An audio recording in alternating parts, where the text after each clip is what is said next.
Sa mga mahilig mag-swimming, taas ang kamay ng mga nakainom na ng tubig na may chlorine.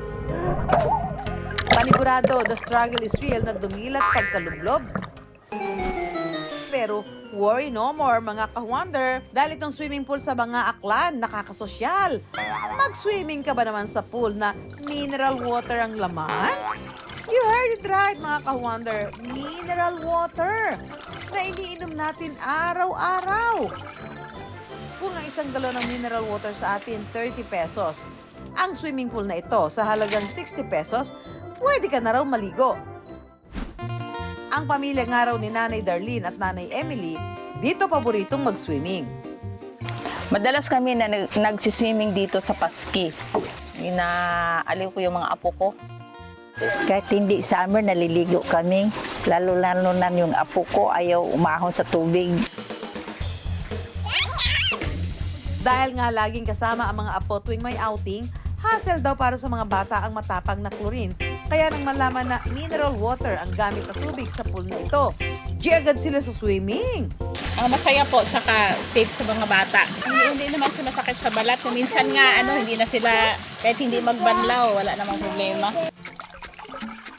Ang ideya sa paggamit ng mineral water pool mula sa may-ari nito na si Major Pasky Pascual.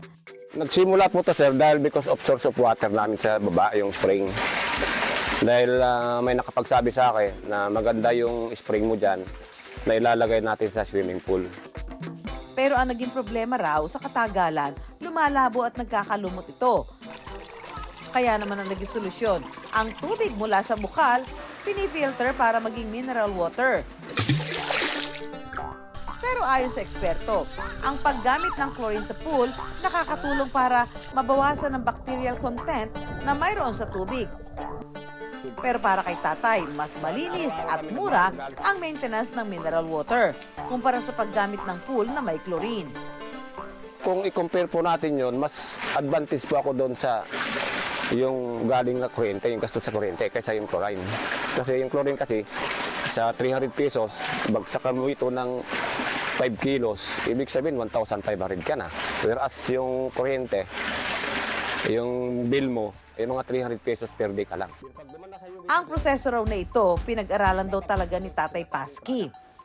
Ay dumadan sa lahat mga filter dito sa refilling station. Dumadan po sa membrane. Dalawang membrane po ito sa dual membrane. So ang tawag po doon sir is mineral water. So yung mineral water po namin, ay pwede talaga inumin yon. Pero sa amin, binabagsak namin doon sa swimming pool. Pero paalala ng eksperto, kahit mineral water ang tubig dito, huwag pa ring lumaklak nito. Hindi siya pwedeng inumin kahit pasabihin na mineral.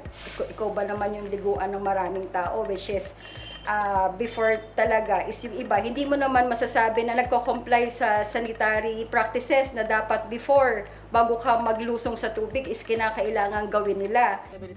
Pati si Tatay Pasky, yan din ang say, huwag inumin. Enjoyin lang daw ang paliligo rito.